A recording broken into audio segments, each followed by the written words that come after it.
Bonjour à toutes et à tous. C'est une séance un peu particulière. On va avoir le plaisir de dialoguer avec Johan Chapoutot, tout en ne l'ayant pas évidemment parmi nous. Mais on va malgré tout se dire la chance qu'on a de pouvoir dialoguer avec lui, parce que non seulement c'est un professeur d'histoire contemporaine à l'université de la Sorbonne, bien sûr c'est un spécialiste de l'Allemagne et de la modernité. C'est un spécialiste, vous le savez aussi, de la façon d'intervenir dans le débat public. Et je pourrais commencer par ça pour vous le présenter. Son toute dernière parution, c'est un tract Gallimard. Chaque geste compte.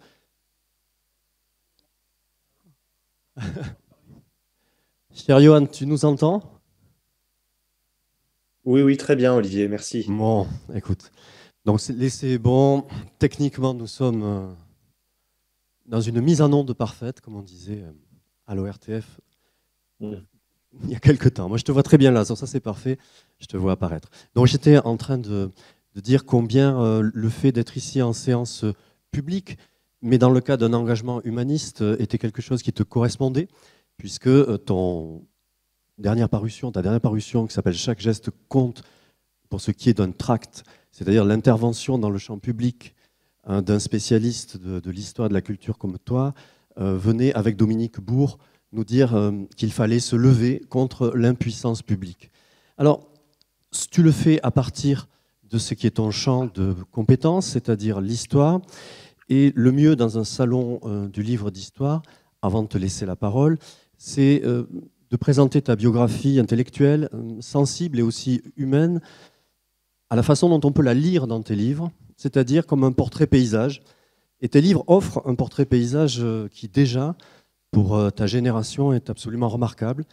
En effet, ce qui t'a motivé depuis le début, c'est de comprendre ce que sont nos paroxysmes, pensés à partir de cette pliure du XXe siècle qu'est le nazisme, et de les penser comme un historien du culturel, mais un historien du culturel qui fait et qui passe par non seulement l'émission, c'est-à-dire la production des discours, mais aussi la réception de ces discours, c'est-à-dire c'est aussi une histoire sociale du culturel à travers tes travaux qui ont démarré, et pour ce portrait paysage, rassurez-vous, je ne vais pas parcourir son œuvre, c'est à vous de le faire désormais, mais enfin, on peut partir de ce qu'a été ta première entrée dans ce champ intellectuel, qui est un livre tiré de ta thèse qui s'appelait, et qui s'appelle toujours d'ailleurs, Le nazisme et l'Antiquité. Et dans ce livre, tu allais chercher et tu nous donnais à lire ce qu'était que le réemploi. Alors pour les historiens, les historiennes, mais aussi tous ceux qui essayons d'œuvrer dans le champ public, que fait-on de ce qui existait avant nous? Comment le travaille-t-on? Et comment essaie-t-on d'en faire quelque chose qui nous permette de comprendre notre temps et d'agir dans ce temps-là? Dès ce livre, qui était ta thèse au départ, à propos de cet objet qui est resté le tien sans être l'objet unique qui est le nazisme, tu installais une pensée historienne de la modernité, telle qu'elle se construit justement par les usages renouvelés, réinventés ici de l'Antiquité, ailleurs, des façons de construire, dans le cadre de la production, un lien qu'on appellera management, qui est celui de travail sur la ressource humaine. Deux objets très différents en apparence, mais dans lesquels tu déploies le même souci historien, qui est un souci qu'on pourrait résumer par deux adjectifs. Au fond, l'histoire qui t'intéresse, elle est internaliste et compréhensive. Internaliste parce que ce qui t'intéresse, ce n'est pas de dénoncer de l'extérieur, ce n'est pas de dire, voilà, le nazisme, c'était le mal, ce mal nous est incompréhensible et on va rester à l'extérieur, mais au contraire, pour le comprendre au sens de savoir ce qui s'est vraiment passé, il s'agit de se placer en interne, à l'intérieur, donc de faire une histoire internaliste.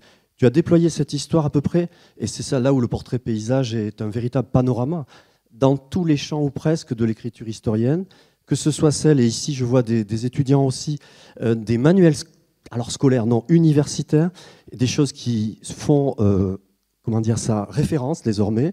Par exemple, le que sais-je sur l'histoire de l'Allemagne, par exemple aussi, fascisme, nazisme et régime autoritaire en Europe. Mais tu es passé par l'essai de compréhension beaucoup plus recentré sur un objet fascinant, c'est les intellectuels sous le nazisme. Ça s'appelle La loi du sang. Et ça, c'est un ouvrage majeur pour notre compréhension, non seulement du nazisme, mais du fonctionnement de ces révolutions culturelles et sociales que sont les fascismes du XXe siècle. Et puis, tu as aussi déployé à l'échelle biographique avec Christian Ingrao un portrait d'Hitler absolument formidable de synthèse et qui a donné lieu à de très beaux échos, y compris contradictoires, et c'est passionnant, bien sûr.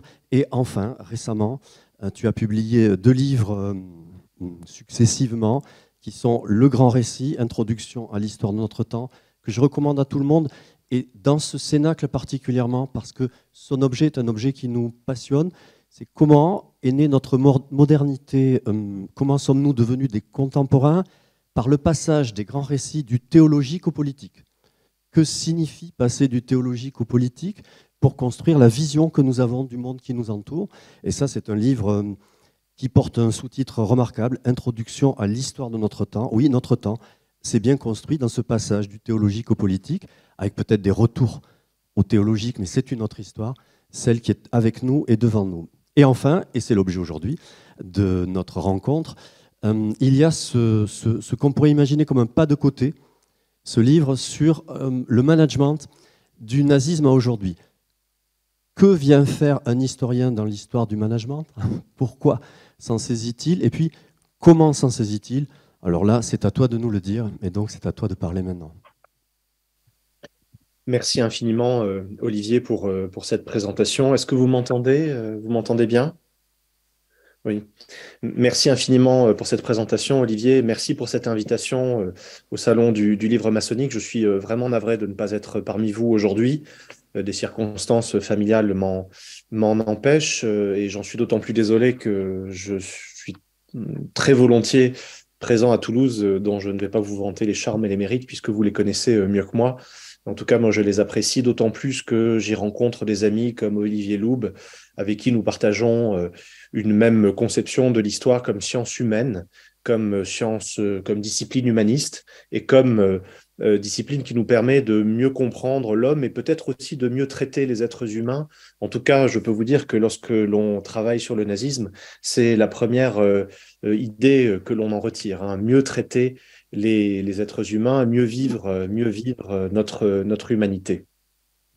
Comme l'a dit Olivier, j'ai essayé dans mon travail d'explorer la psyché nazie, hein, pour aller vite, ou en tout cas d'explorer l'univers mental des nazis, en essayant de voir comment ces gens-là avaient pu développer des actes et des crimes qui, à nos yeux, n'ont aucun sens ni aucune valeur, bien entendu, mais qui, aux yeux de leurs perpétrateurs, aux yeux de ceux qui les ont commis, revêtaient un sens et revêtaient une valeur. Comment expliquer que, par exemple, le fait d'assassiner un enfant de 4 ans au bord d'une fosse en Lituanie à l'été 1941 soit présenté comme un devoir et comme une action positive? Comment expliquer que les nazis aient autant tué et déployé une criminalité avec autant d'intensité et autant d'extension, puisque le moment nazi, c'est un moment, Olivier l'a dit, paroxystique. C'est un moment qui marque un acmé, hein, dans l'intensité, dans l'extension de la violence. Jamais dans l'histoire, auparavant et puis après, même pas dans les quelques mois d'ultra-violence au Rwanda lors du génocide des Tutsis par les Hutus, jamais dans l'histoire on a tué avec autant d'intensité, autant d'extension, autant de radicalité que sous le nazisme. Mais ça, c'est quelque chose qui reste sous la juridiction de l'historien, si vous voulez, de l'historien ou de l'historienne, puisque le psychiatre y est impuissant, dans la mesure où il y avait des fous, des psychotiques, certes, mais ils étaient en nombre réduit, c'est-à-dire aussi nombreux, c'est-à-dire aussi peu que dans tout groupe humain. Donc l'explication par la folie ne fonctionne pas, et dès lors, c'est bel et bien à l'historienne ou à l'historien de se saisir de cela pour essayer de comprendre ce que l'homme fait à l'homme et pourquoi des individus en viennent à déployer un tel niveau de violence. Donc, je me suis intéressé à la vision nazie de l'histoire, Olivier l'a rappelé, avec cette thèse sur le nazisme et l'Antiquité. Et ensuite, je me suis intéressé à leur univers normatif, à leur culture normative, à leur normativité. Quelles étaient les normes juridiques, morales, biologiques, qui présidaient à l'effectuation de leurs actes. Et c'est dans le cadre de ce travail qui a donné lieu à deux livres, hein, La loi du sang et la révolution culturelle nazie, que j'ai rencontré parmi beaucoup de formulateurs de normes, parmi tous ceux qui formulaient, édictaient les normes de comportement à avoir sous le Troisième Reich, des médecins, des scientifiques, des biologistes, des historiens, des géographes, des économistes, des philosophes, des moralistes, des juristes, des économistes. J'ai rencontré deux personnes dont le propos et dont le parcours m'ont requis, si vous voulez. Il arrive des moments où l'historien, face à ses sources, se trouve requis par ce qu'il lit, par ce qu'il voit, par ce qu'il constate, et se trouve confronté à ce que j'appellerais un effet de contemporanéité. Un effet de contemporanéité où il s'aperçoit que ce qu'il lit et ce qu'il constate appartient certes au passé. En l'occurrence, ici, il s'agit des années 1930 et 1940, mais s'intègre également parfaitement ou quasiment parfaitement dans le présent. Un effet de contemporanéité donc qui nous ébranle, qui nous surprend, puisque nous avons l'habitude de considérer que l'histoire, et c'est une définition qui est présente un peu partout, l'histoire est la science du passé, la science de la connaissance du passé. C'est vrai, mais c'est en partie vrai seulement, puisque l'histoire est aussi et surtout peut-être cette discipline particulière qui étudie les êtres humains en tant qu'ils sont des êtres historiques, c'est-à-dire en tant qu'ils sont pris dans le temps, qu'ils sont confrontés au temps, et de ce point de vue-là, il peut y avoir des effets de retour ou des effets de prolepse, hein, comme on dit en littérature, c'est-à-dire d'anticipation. Il peut y avoir des effets de contemporanéité. On peut se rendre compte que le passé n'a pas passé autant qu'on le croyait. Alors, je vais m'expliquer, puisque ça peut paraître un peu abstrait ce que je raconte là. Je vous le disais, deux individus et deux parcours m'ont interpellé, si vous voulez, du fond des archives et du fond des textes que j'étais en train de lire.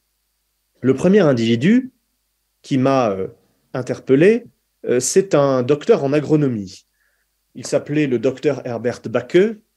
Il était secrétaire d'État au ministère de l'Agriculture du Reich et il a édicté au mois de mai 1941 des instructions pour les fonctionnaires du ministère de l'Agriculture du Reich qui allaient être envoyés à l'Est puisque on était en pleine préparation de la guerre contre l'URSS, de la campagne dite Barbarossa, et toutes les administrations allemandes se préparaient, qu'elles soient civiles, militaires, policières. Donc lui, pour son département, pour son ressort, secrétaire d'État au ministère de l'Agriculture, formule des instructions en 12 points, intitulées 12 commandements pour le comportement vis-à-vis des Russes à l'Est. Voilà le titre de la circulaire qu'il envoie à son administration. Et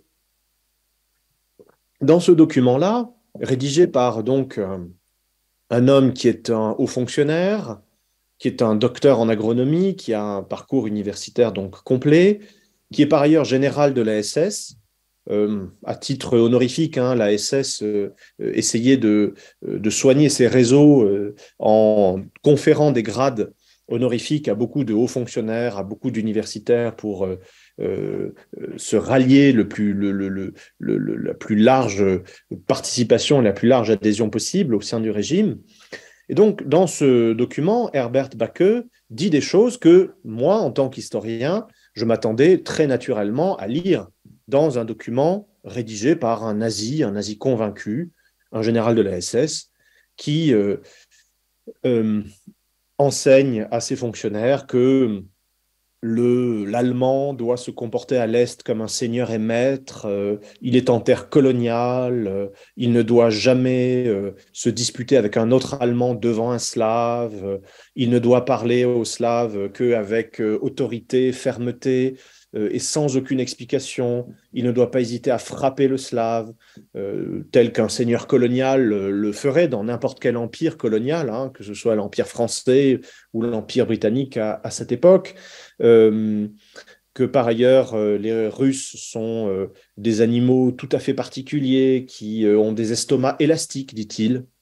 Sans doute se réclame-t-il de sa formation d'agronome pour dire cela, je ne sais pas, mais les Russes ont des estomacs élastiques qui les rend insensibles à la famine ou beaucoup moins sensibles à la sensation de faim. Donc on peut les affamer pour gagner du temps et puis pour gagner évidemment de faire des économies sur l'approvisionnement. Bref, je m'attendais à lire ce genre de choses tout à fait communes sous la plume d'un nazi, des choses empreintes de brutalité, une grande violence, d'un immense mépris inhumain et par ailleurs d'un racisme parfaitement structurel, hein, puisque tout est lu sous le jour du déterminisme biologique et du déterminisme racial. L'allemand est seigneur et maître par nature, par essence. Le slave est soumis, dialecticien, chafouin, trompeur, et par ailleurs, il a un estomac élastique, donc par nature. Bref, des choses, encore une fois, qui étaient attendues à mes yeux. Ce qui était moins attendu, c'était les consignes que Herbert Backe donc, donnait à ses agents qu'il envoie sur le terrain. Et en gros, il leur dit ceci. Il leur dit d'abord, je vous envoie pour réussir votre travail, pour réussir les missions qui vous sont confiées. Des missions, en l'occurrence, stratégiques, vitales, hein, même, puisqu'il s'agit d'assurer l'approvisionnement nutritif du Reich. Il s'agit d'envoyer des tourteaux de soja, il s'agit d'envoyer du blé, il s'agit d'envoyer des cochons de l'Ukraine, par exemple, vers le Reich. Donc c'est une mission fondamentale. Les nazis étaient obsédés à l'idée que se reproduise une famine, comme pendant la Première Guerre mondiale, qui avait disjoint la population du gouvernement et qui avait provoqué donc la révolution de 1918. Donc il fallait à tout prix éviter la famine et les agents du ministère de l'Agriculture sont envoyés à l'Est pour remplir cette mission-là. On dit voilà, ce qui compte, c'est la mission et la réussite de la mission. Et ensuite, dit-il en substance, débrouillez-vous. Débrouillez-vous sur le terrain en référant jamais à la hiérarchie. Autrement dit, à moi, dit-il. Je suis assez occupé à Berlin, j'ai trop à faire. Débrouillez-vous sur le terrain. Faites preuve, dit-il, et je cite, faites preuve d'initiative, faites preuve d'agressivité, faites preuve de souplesse et de flexibilité dans les méthodes, faites preuve d'agilité, soyez performants, etc., etc., etc. Donc, à mes oreilles, résonnait tout un vocabulaire que je ne m'attendais pas sincèrement à trouver dans ce document-là, et qui résonnait différemment à mes oreilles, évidemment, puisque j'avais l'impression d'écouter n'importe quel talk show de BFM TV ou n'importe quelle intervention de n'importe quel robot du gouvernement qui vient nous parler d'agilité, d'agressivité, d'initiative, de performance, de rentabilité, etc., etc. Bref, de croissance, puisque, paraît-il, la solution actuellement, c'est la croissance. Bien. Donc, il y a eu donc cet effet de contemporanéité. Je me suis dit, où est-ce que je suis là? Est-ce que je suis encore dans mon carton d'archives, en train de lire un document sur pelure oignon, donc ce très mauvais papier des administrations de l'époque, où je lis des instructions nazies, ou est-ce que je suis dans un amphithéâtre d'école de commerce, aujourd'hui, en 2020 ou en 2022, en train d'écouter n'importe quel cours de coaching ou n'importe quel cours de management sur l'agressivité, l'agilité, l'initiative à la base, la réussite de la mission, et que sais-je encore. Donc ça m'avait ébranlé et j'avais gardé ça dans un coin de ma tête. L'autre parcours qui m'a interrogé lorsque j'ai travaillé donc sur la norme nazie, hein, dans le cadre de ce livre, La loi du sang, c'est le parcours d'un juriste. Un juriste dont je lisais tous les travaux dans les années 20, 30 et 40, puisqu'il avait fait sa thèse déjà dès 1929. Un jeune juriste né en 1904. Il fait partie de la jeune élite nazie, de technocrates nazis.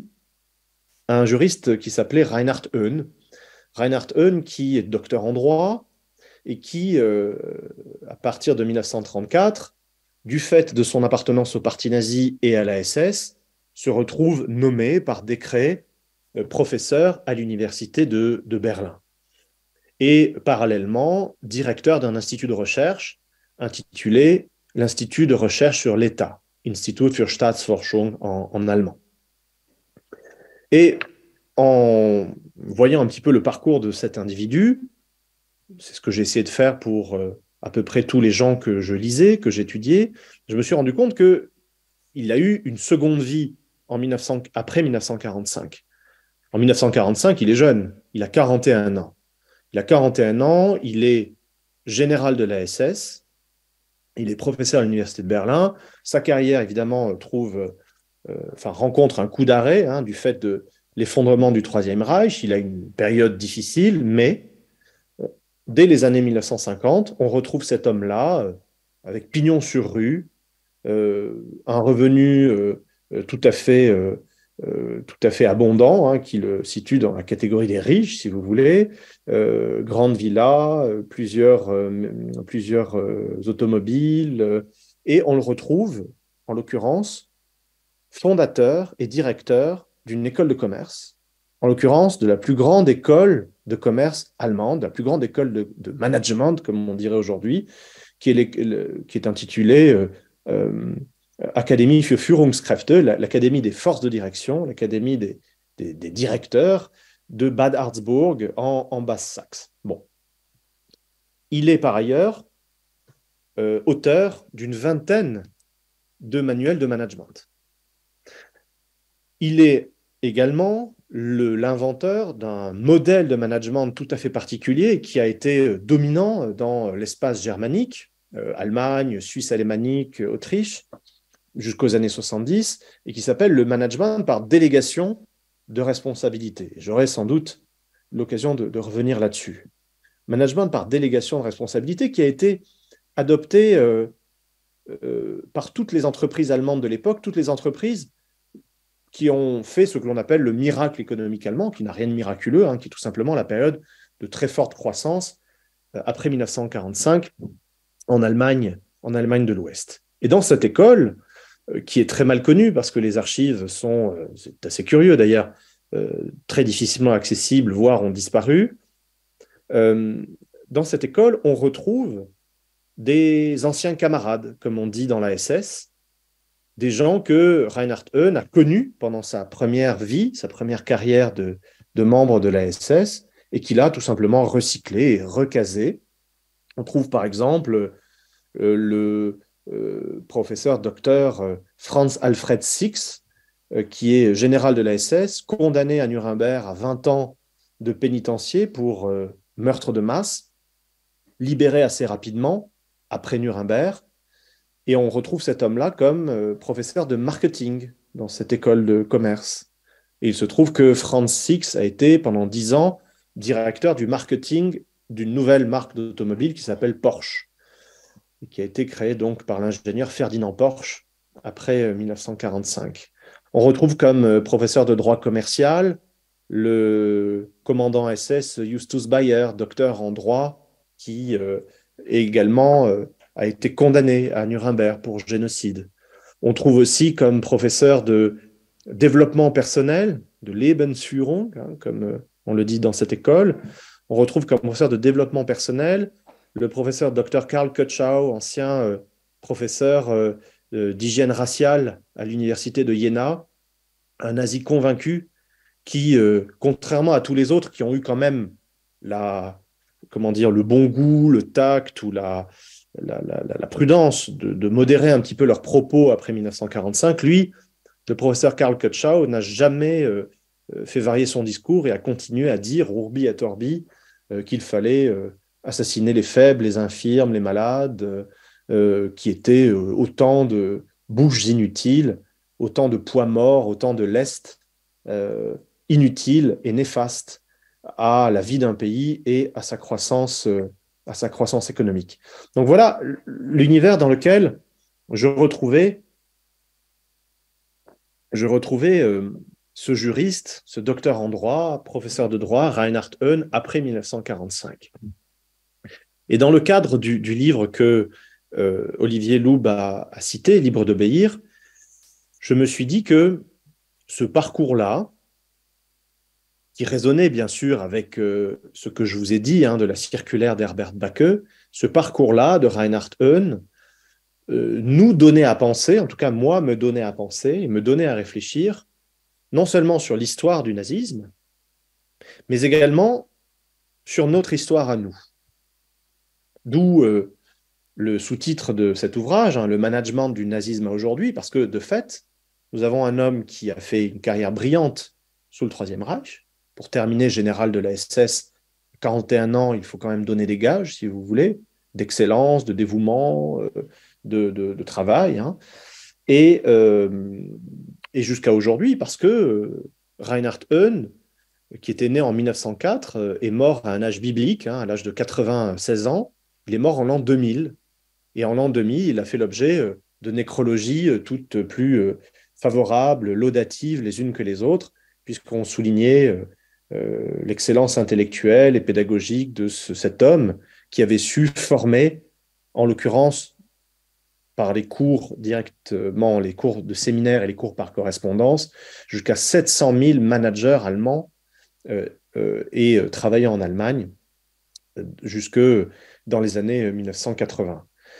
Donc un homme qui incarnait le génie allemand et le génie économique allemand et le miracle économique. Il se trouve que pour ses 95 ans, quelques mois donc avant son décès, Reinhard Höhn a fait l'objet d'un jubilé, hein, comme les Allemands aiment le faire, dans les années en 5 ou en 0, un jubilé organisé par le BDI, hein, le Bundesverband der Deutschen Industrie, c'est-à-dire le MEDEF allemand, qui lui avait organisé une fête de célébration et en son honneur, hein, pour valoriser son parcours, sa vie et son œuvre, en passant sous silence, évidemment, tout ce qui s'était déroulé avant le 8 mai 1945.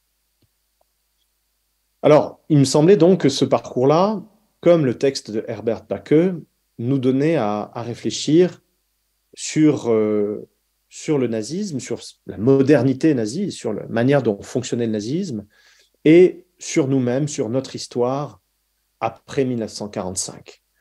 D'abord parce qu'on le voit avec le parcours de Reinhard Höhn, mais il est loin d'être unique, hein, ce que l'on appelle la dénazification en Allemagne de l'Ouest n'a pas eu lieu ou quasiment pas eu lieu. Il y a eu une dénazification en Allemagne de l'Est pour des raisons on va dire, structurelles et politiques assez évidentes. Hein. Les communistes qui prennent le contrôle de la zone d'occupation soviétique sont d'anciens membres du KPD qui gardent un souvenir assez mitigé des méthodes nazies, si vous voulez. Donc, ils sont d'autant plus vigoureux dans leur dénazification, alors qu'à l'Ouest, on laisse les cadres nazis en place. Reinhard Höhn n'en est qu'un exemple parmi des dizaines de milliers d'autres, dans tous les domaines. L'industrie privée, bien entendu, la justice, l'université, l'hôpital, la police, les services secrets, la diplomatie, l'armée, les cadres restent en place, qu'ils soient supérieurs, moyens ou subalternes. Pour une raison simple, c'est que à partir de 1945, dès l'été 1945 en fait, hein, même si on date le début de la guerre froide de 1947, mais dès l'été 1945, il apparaît très clairement aux Alliés qui occupent l'ouest de l'Allemagne qu'on est entré dans une nouvelle guerre plus ou moins active contre le communisme, et que face aux communistes, il n'y a rien de mieux qu'un nazi pour le combattre. Ça, c'est une leçon qui a été tirée partout, hein, en Allemagne de l'Ouest, en France aussi. Je ne parle même pas de Maurice Papon, hein, mais je parle tout simplement de ces milliers de soldats allemands et de Waffen-SS qui ont été recrutés dans la Légion étrangère française pour combattre le communisme en Indochine, hein, dans le cadre de la guerre coloniale.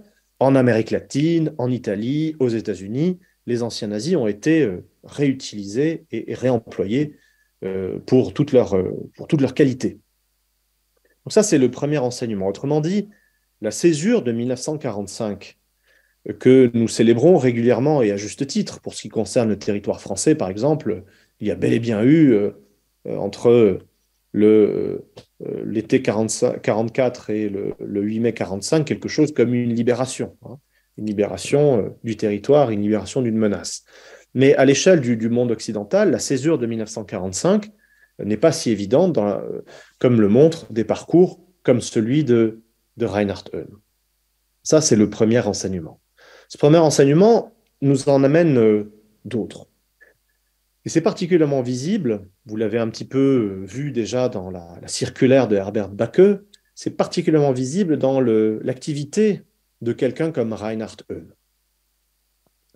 Alors Reinhard Heune, d'ailleurs, il n'est pas tout seul, il est représentatif d'une génération ou d'un groupe social tout à fait particulier, qui est ce groupe des intellectuels de la SS, qui sont des gens très bien formés, généralement docteurs de l'université, docteurs en droit, mais aussi en d'autres disciplines, et qui ont armé les structures du Troisième Reich, qui en ont constitué les cadres intellectuels et les cadres d'action. Et il se trouve que Reinhard Heune fait partie de ces gens, ces jeunes gens, ils sont trentenaires dans les années 30, à qui on a demandé de réfléchir à l'efficacité et à la pérennité du régime nazi en Allemagne, mais aussi en Europe. C'est ainsi que Reinhard Heune, je vous le disais, dirige un institut de recherche, recherche juridique et administrative, intitulé l'Institut de recherche sur l'État. Parce que la question qui se pose aux nazis, c'est une question de moyens et de dissociation de plus en plus nette entre les moyens et les missions. Avec l'extension de l'Allemagne, ça commence dès 1935, ensuite 36, ensuite 38, ensuite bien sûr 39, 40, 41. Avec l'extension de l'Empire nazi, il y a de plus en plus de territoires et de populations administrées, et il y a en même temps de moins en moins de cadres. Pour une raison simple, c'est qu'on envoie des gens sous l'uniforme. L'armée allemande, c'est en tout 18 millions d'hommes sous l'uniforme. 18 millions. Ça vide les bureaux, ça vide les administrations. Il y a donc une crise des ciseaux qui s'opère, si vous voulez, une crise des ciseaux entre l'augmentation des missions et la baisse des moyens. Autrement dit, ce qui est la tâche qui s'impose, c'est comment faire plus, beaucoup plus, avec moins. Question qui résonne étrangement, évidemment, à nos oreilles, lorsque l'on voit les pressions auxquelles sont soumises, du fait des politiques néolibérales, tous nos services publics. Cette question-là, il faut la résoudre. Et Reinhard Heune s'associe avec d'autres jeunes hauts fonctionnaires brillants, membres de la SS, le docteur Werner Best, par exemple, docteur en droit, numéro 3 de la Gestapo, le docteur Wilhelm Stuckart, docteur en droit, secrétaire d'État au ministère de l'Intérieur, et par ailleurs une des figures de la conférence de Wannsee. Ces trois-là, Stuckart, Best, Heune, même âge, même milieu social, petite bourgeoisie en ascension grâce aux études et à l'université, même conviction nazie, même formation, donc juridique à l'université. Ces trois-là s'associent pour fonder une revue de recherche pratique, de recherche appliquée, qui s'intitule Empire, ordre racial, espace vital. Empire, ordre racial, espace vital. Et c'est une revue qui, à partir de 1941, réfléchit très concrètement à la manière d'adapter les structures de gouvernement à l'extension territoriale et à l'extension démographique des responsabilités allemandes. Et encore une fois, l'équation est simple. Faire plus avec moins, c'est-à-dire, selon eux, faire mieux, être plus efficace, disent-ils. Alors, vous voyez à ce niveau-là à quel point la résonance avec le présent devient plus qu'une résonance, ça devient un tintamarre. Ça nous tympanise. En tout cas, moi, ça me tympanisait. Par ailleurs, on voit également le lien qu'il peut y avoir entre le premier Reinhard Heune, avant 1945, celui qui s'occupe de réfléchir à l'adaptation des structures de direction et de gouvernement, et le second Reinhard Heune, qui, après 1945, devient un pape de la théorie managériale. Le lien est ici évident, puisque sa réflexion sur les structures et sur l'organisation du travail est la même avant et après 1945. Cette résonance est d'autant plus forte que et c'est ce que j'explique dans le livre, il y a une communauté de langage, une communauté d'idées, une communauté de culture même, hein, en termes d'organisation du travail, de conception des structures, de conception de l'humain, entre eux, les nazis, les méchants, et de fait ils le sont, hein, ils le sont vraiment, et nous. Et là, c'est un territoire dans lequel l'historien commence un peu à vaciller, et un territoire également que le grand public, les médias, etc., ne veulent pas forcément trop aborder.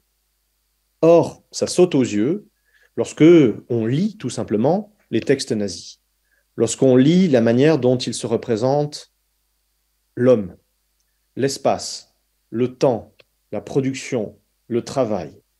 Qu'est-ce que l'on retrouve dans la langue nazie? On retrouve ces termes que je vous citais tout à l'heure: agilité, flexibilité, initiative, agressivité. On trouve aussi la très belle expression de matériaux humains, Menschenmaterial. Nous sommes un petit peu plus polis, nous parlons de ressources humaines. De fait, moi, ce terme de matériel humain m'avait sauté à la figure parce que le terme de ressources humaines m'avait sauté à la gorge la première fois que j'avais reçu, pour une installation dans une université, une convocation à la GRH, à la gestion des ressources humaines. Je ne me considérais pas comme une ressource, comme un être humain, oui, mais pas comme une ressource. Une ressource, c'est plutôt de l'ordre de la matière, si vous voulez, de la matière qu'on va concasser, qu'on va broyer, qu'on va brûler, qu'on va réutiliser, qu'on va transformer. Ce n'est pas le cas d'un être humain, à mes yeux. Et par ailleurs, le terme de gestion appliqué à l'humain m'horrifiait, tout simplement, hein. On gère des quantités, on ne gère pas des qualités, en tout cas en bon français. Ensuite, on peut parler un français d'école de commerce, mais en tout cas, l'emploi propre du mot, ce n'est pas celui-là. Les nazis, donc, parlent de matériel humain.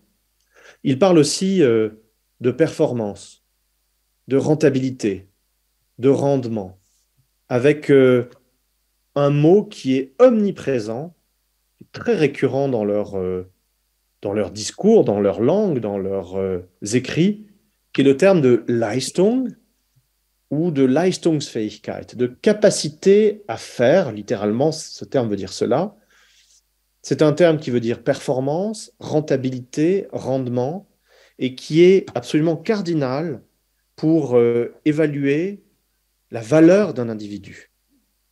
Il y a deux choses dans l'univers nazi, pour deux critères pour arrêter la valeur d'un être humain. Premièrement, sa nature raciale. Est-ce qu'il est un bon germain ou pas? Ça, c'est un fait de naissance, c'est de l'ordre de l'essence biologique. Mais le second critère, c'est la performance, la rentabilité, le rendement. Un individu qui n'est pas performant, rentable et capable de rendement est qualifié de vie indigne d'être vécue, je cite, c'est une expression courante sous le Troisième Reich, est qualifié de ballast, c'est-à-dire de lest, de poids mort, et qualifié en tout cas d'existence inutile et néfaste à la bonne marche de la communauté raciale allemande et à la bonne marche de sa productivité économique, sportive, démographique, guerrière, tous ces éléments étant liés. Quiconque est incapable de performance est indigne de vivre. C'est littéralement affirmé et réaffirmé, d'abord par les médecins eugénistes dans les années 20, et puis ensuite, dans les années 30, cela devient tout simplement une norme légale qui aboutit à des horreurs du type de la stérilisation obligatoire pour 400 000 personnes à partir de 1933, et qui aboutit aussi à l'assassinat de 200 000 Allemands à partir de d'octobre 1939 jusqu'en 1945. des poids morts, des gens inutiles. Autrement dit, il y a un utilitarisme nazi qui est radical et qui considère que la vie humaine ne vaut que dans la mesure où elle est performante et productive. Si elle ne l'est pas, elle doit être écartée. Performante et productive, non pas en termes de production poétique, de rêverie, de soins apportés à l'autre, mais tout simplement performance et productive en termes de production concrète, matérielle, d'armement, de munitions, de biens, en termes de performance sportive, le sport étant conçu comme littéralement un aguerrissement, c'est-à-dire une préparation à la guerre, et donc performance en termes également de combat, puisque toute vie est combat, selon les nazis qui étaient des darwinistes sociaux purs et parfaits. Autrement dit, les nazis ont de ce matériau humain, puisque je reprends leur expression, une conception extractiviste et productiviste, une vision minière qui consiste à considérer tout individu comme un fond d'énergie dans lequel on va puiser jusqu'à l'épuisement.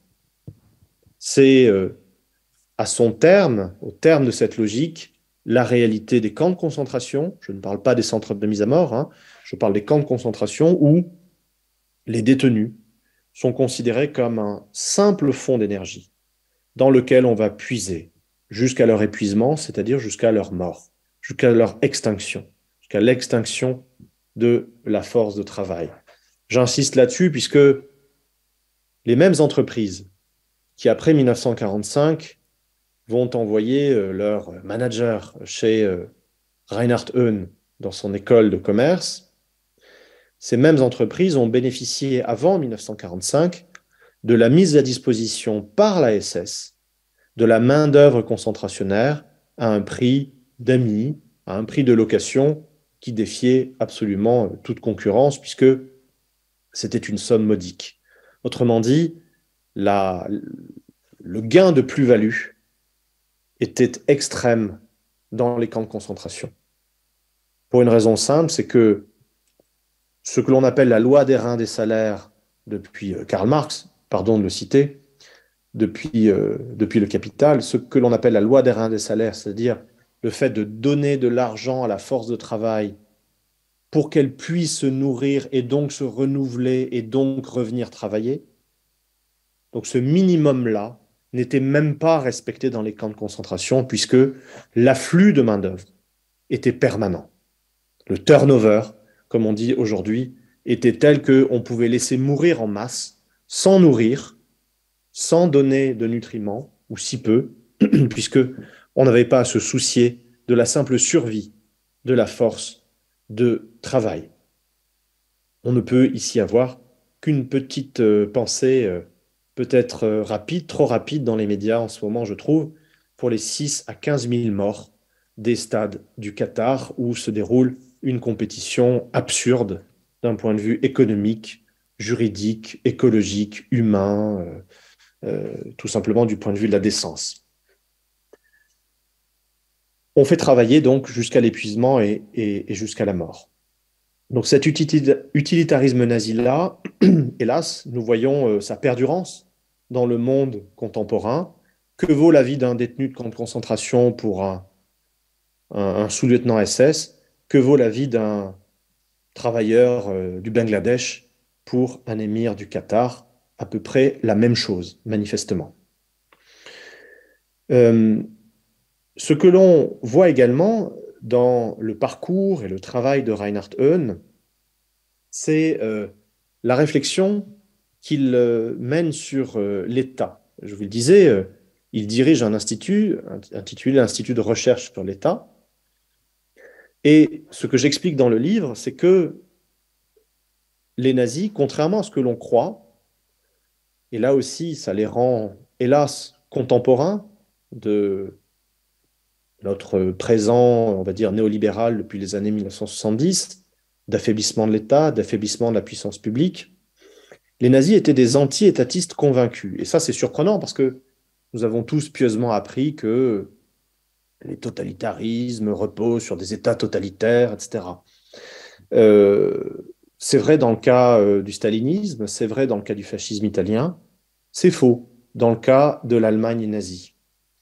Pour bien des raisons que je ne vais pas développer ici, l'État est considéré par les nazis comme une institution à détruire, à disloquer et à détruire. Les nazis le disent ouvertement, et ils ne feront pas que le dire, ils le font dès février 1933, en multipliant des institutions autres qui sont revêtues de missions. Et ces institutions s'appellent, figurez-vous, des agences. Des agences qui se multiplient et qui ont tendance à métastaser, qui sont souvent rattachées d'ailleurs à un grand baron du régime. Göring dirige le plan de 4 ans, Rosenberg a son commando d'intervention, Albert Speer dirige l'inspection générale des bâtiments, etc., etc. Des agences qui se multiplient et qui font que le, le quotidien administratif, on va dire, du Troisième Reich est très, très complexe à comprendre et à suivre. Là aussi, c'est une idée fausse que nous avons hérité d'ailleurs des images géométriquement impeccables, des défilés que nous voyons dans tous les documentaires et qui généralement sont tirés de Leni Riefenstahl ou des actualités cinématographiques. On a cette impression, si vous voulez, de verticalité géométrique, d'ordonnancement architectonique parfait. Or, pour employer un mot qui reste poli, c'est un vaste maelstrom, le Troisième Reich. C'est un capharnaüm où l'on retrouve difficilement qui sont les acteurs et qui sont les responsables. Tout simplement parce qu'il n'y a pas vraiment de responsables. Ça, c'est une idée très importante et que l'on retrouve ensuite chez Reinhard Heune et encore aujourd'hui. On n'identifie pas les responsables puisque une même mission est confiée à un moment donné, sur un territoire donné, à une multiplicité d'institutions. Et on ne sait pas qui est responsable de l'effectuation, de l'exécution de l'ordre. Est-ce que c'est la police? Est-ce que c'est la SS? Est-ce que c'est le parti? Est-ce que c'est une agence ad hoc? Est-ce que c'est le ministère civil responsable de tel département? Est-ce que c'est la Wehrmacht? Est-ce que c'est l'administration locale? On ne sait pas. Et ça, c'est quelque chose dont Hitler se fait l'exégète auprès d'Albert Speer, justement. Quand Albert Speer lui dit que l'organisation est catastrophique et qu'on ne s'y retrouve jamais dans l'attribution des compétences, Hitler répond que c'est fait exprès. C'est fait exprès. Il donne des consignes ou des injonctions générales qui sont ensuite répercutées à la base sur le terrain. Et ensuite, c'est à chacun de s'en saisir pour rentrer en concurrence avec les autres, de telle sorte que remonte toujours la solution la plus violente, la plus radicale, la plus brutale. Et c'est celle-là qui, en définitive, est choisie par la hiérarchie. Autrement dit, on lance un os à ronger, tout le monde se précipite dessus, et c'est le meilleur qui gagne. C'est du darwinisme administratif, purement et simplement. Il s'agit, dans l'imprécision la plus totale, dans l'indéfinition statutaire la plus complète, dans le brouillage permanent des hiérarchies, des statuts, de permettre la mise en concurrence des institutions, leur combat et, in fine, pour faire émerger donc la solution la plus violente, la plus radicale. C'est ce que aujourd'hui on appelle poliment dans le jargon des cabinets de conseil qui intéressent maintenant le parquet national financier depuis quelques jours, comme vous le savez, et dans le jargon des cabinets de conseil du gouvernement, ce qu'on appelle la mise en tension ou la mise sous tension. Voilà. On va planter des électrodes, on va envoyer un courant violent pour faire s'agiter les institutions à la base, pour qu'elles entrent en concurrence, qu'elles s'entre-déchirent, qu'elles s'entretuent, et que, in fine, la solution la plus radicale émerge. Bref, on est aux antipodes, si vous le voyez bien, aux antipodes d'un fonctionnement hiérarchique, organisé, normé, digne d'une administration d'État puisque, encore une fois, les nazis voulaient supprimer l'État et, et le faisaient ouvertement. Alors, voilà ce que j'ai ressaisi, si vous voulez, du parcours de Reinhard Heune et de ses expériences sous le Troisième Reich. Après 1945, qu'est-ce qu'il fait, cet homme-là? Je vous l'ai dit, il fonde et il dirige une école de commerce, il est professeur de management, il est inventeur d'un modèle de management, un modèle curieusement libéral, au fond, pour un ancien SS. Hein. On imagine toujours que, je vous le disais, le nazisme, c'est la rigidité verticale, l'architectonique impeccable, encore plus dans la SS, où véritablement on obéit le doigt sur la couture, etc. Et voilà qu'un ancien général de la SS, Reinhard Heune, invente, je cite, le modèle de management par délégation de responsabilité. De quoi s'agit-il? Il s'agit d'enseigner aux cadres dirigeants des entreprises allemandes que pour produire vite et beaucoup, pour nourrir cette haute croissance dont la RFA se repaît, il faut laisser du mou dans la laisse. Il ne faut pas contraindre l'animal, c'est-à-dire le subordonné. Il ne faut pas le contraindre physiquement, il faut au contraire le laisser s'épanouir en lui donnant une marge de liberté, en lui déléguant la responsabilité. Il s'agit donc de passer d'un modèle d'organisation du travail fordiste et taylorienne très contraignant, où toutes les instructions et tous les ordres sont millimétrés, à des injonctions générales qui vont être reprises à la base et que les subordonnés devront appliquer. Autrement dit, on est libre de choisir les moyens, d'exécuter une fin que, évidemment, on n'a pas choisi parce qu'on a reçu l'ordre de produire ceci, comme ceci, et de produire autant. Autrement dit, on est libre d'obéir. Injonction paradoxale qui est structurante dans, paraît-il, et c'est ce que montrent nos collègues spécialistes de théorie du management, d'histoire du management, qui est injonction paradoxale qui est structurante dans le capitalisme contemporain. Libre d'obéir, c'est-à-dire donc libre de calculer les moyens d'atteindre une fin que l'on n'a pas choisie. Ça a une vertu, une double vertu, selon Reinhard Heune, et c'est ce qu'il enseigne dans ses séminaires. La première vertu, c'est de laisser s'ébattre les subordonnés, de leur donner l'illusion de la liberté. L'autre vertu, c'est de déresponsabiliser les donneurs d'ordre. Et ça, c'est très important. Il le dit aux cadres qu'il forme. Avec moi, vous ne serez plus jamais responsable. Parce que en déléguant la responsabilité, en donnant donc des missions aux subordonnés, des missions qu'ils doivent remplir, non seulement vous leur donnez un os à ronger, non seulement vous les contentez, vous leur faites plaisir, en leur donnant de l'initiative, de la marge, de la liberté, mais en plus, vous n'êtes plus responsable de l'échec. Pourquoi? Parce que c'est à eux d'accomplir la mission. Vous donnez l'ordre, vous donnez la direction, et charge aux subordonnés de réussir. Et s'ils échouent, eh bien, c'est de leur faute. Vous n'êtes ni responsable, ni coupable. Donc là, on se retrouve face à un autre paradoxe très structurant dans le capitalisme contemporain, qui est que les responsables ne le sont pas. Ils ne le sont jamais, et ils ne sont pas identifiés ni identifiables. Ça, c'est une idée que j'ai eue, qui m'est venue, à vrai dire, après avoir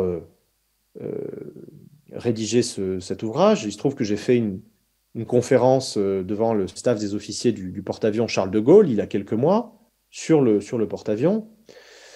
Et le commandant en second m'a demandé quelle différence il pouvait y avoir entre le management, dont on lui rebattait les oreilles, puisque c'est une mode qui vient dans les administrations et également dans l'armée, et le commandement. Et je lui ai répondu que la différence était simple, c'était que le commandant était toujours responsable, toujours identifiable et toujours identifié. D'autant plus qu'il se confrontait à quelque chose de paroxystique qui est tout de même la mort. Alors que le manager, lui, manager en chef, n'est jamais responsable, jamais identifiable, jamais identifié. C'est ce que l'on voit dans ce capitalisme qui se développe depuis les années 70, avec la difficulté, voire l'impossibilité d'identifier qui est le donneur d'ordre, puisque, in fine, c'est un groupement d'actionnaires que vous trouverez dans une société écran, dans une simple boîte aux lettres, dans un paradis fiscal, sans que vous puissiez jamais assigner personne pour la responsabilité d'avoir dévasté 300 vies, un site complet, d'avoir vidé la caisse, etc., etc. Autrement dit, Reinhard Heune, qui réfléchit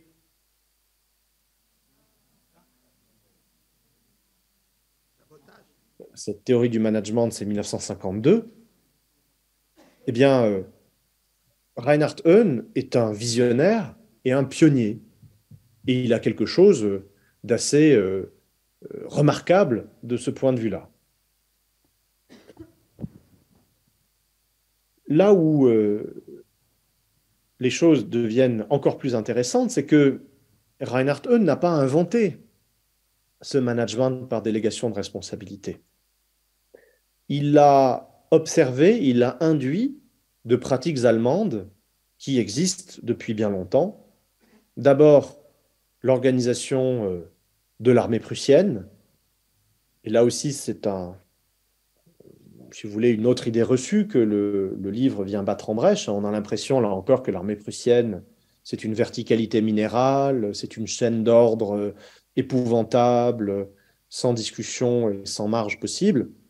Il se trouve que c'est tout le contraire, puisque, là je serai rapide, je l'ai expliqué dans le livre et ailleurs, après la défaite de la Prusse contre Napoléon en 1806, il y a eu une réforme de l'armée prussienne qui a modifié la chaîne de commandement et la nature même des ordres, et qui a décidé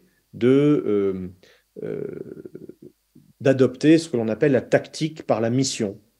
Autrement dit, le donneur d'ordre, commandant, donne un ordre général, charge aux subordonnés d'appliquer cet ordre général à la situation particulière et de réussir sa mission. Autrement dit, là encore, toute la responsabilité et donc toute la culpabilité éventuelle repose sur lui, ce qui sans doute ne contribue pas à la sérénité d'esprit des subordonnés, des officiers inférieurs de l'armée prussienne, bien connus pour leur nervosité et leur faible sens de l'humour, parce que tout reposait sur eux, et en l'occurrence, c'était eux qui étaient passibles de sanctions si la mission échouait. Et par ailleurs, Reinhard Heune, qui connaît très bien cette histoire-là, puisqu'il connaît très bien l'histoire militaire allemande, a observé la manière dont était organisé le monde du travail sous le Troisième Reich. Alors, je vous ai parlé brièvement d'une partie de ce monde du travail qui est le camp de concentration, le gigantesque univers concentrationnaire qui est un empire économique aux mains de la SS qui loue à prix modique cette main-d'œuvre pour presque rien aux entreprises allemandes que nous connaissons tous et qui existent encore, Opel, BASF, Mercedes, BMW, Audi, Krupp, Thyssen, que sais-je encore, Schneider, enfin ils sont tous là si vous voulez. Donc ça, c'est une partie de l'organisation du travail nazi. Mais dans les camps de concentration, dans la quasi totalité des cas, ce sont des non-allemands à partir de 1939-1940. Pour ce qui est de la main-d'œuvre allemande dans les usines, l'organisation du travail qui est adoptée est une organisation qui veille au bien-être et qui veille peut-être même au bonheur de l'agent producteur. Et ça, c'est quelque chose de très important et dont les nazis se sont rendus compte tout de suite.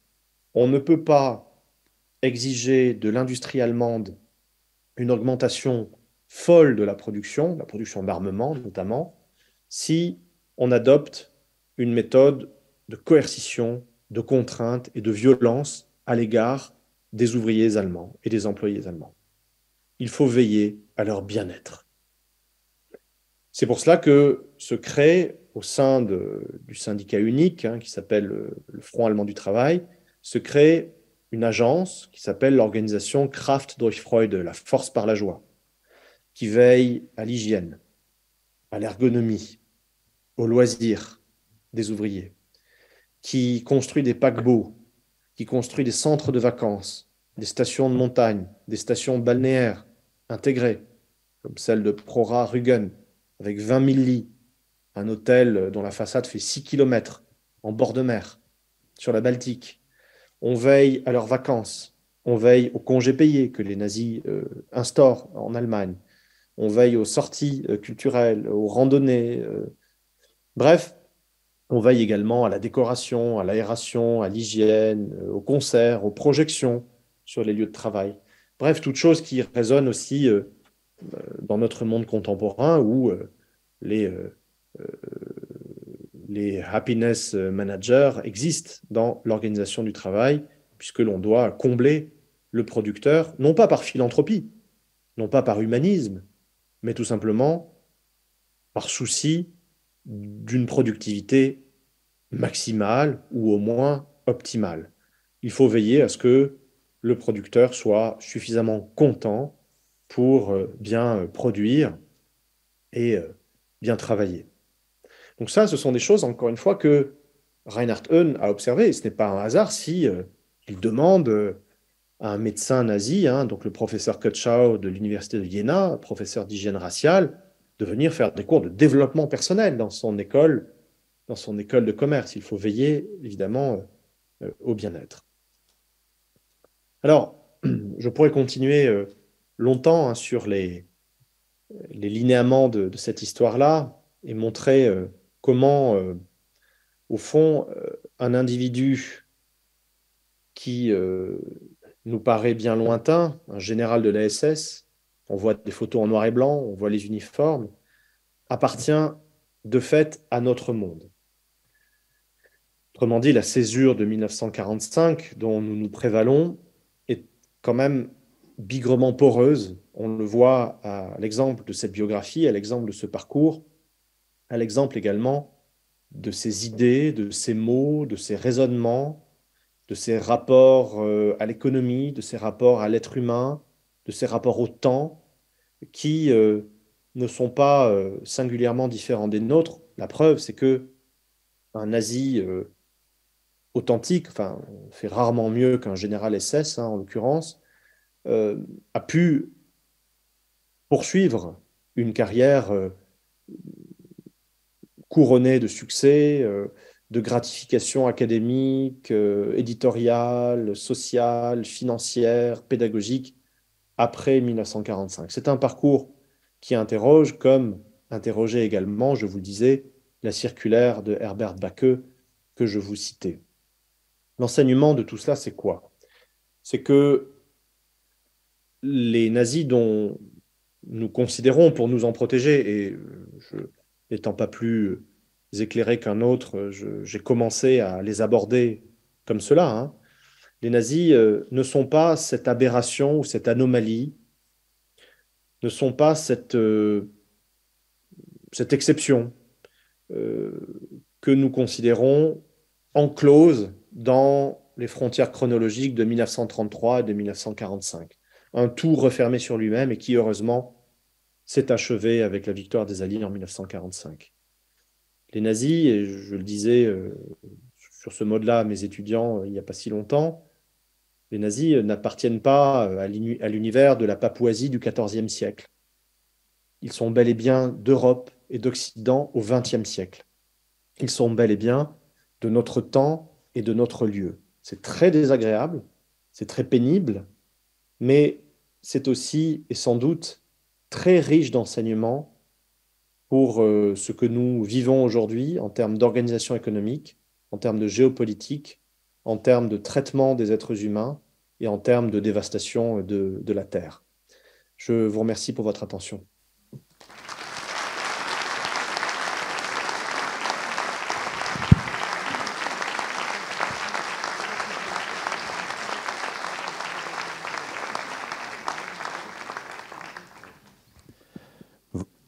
Merci beaucoup, Johan. Merci beaucoup, Johan Chapoutot.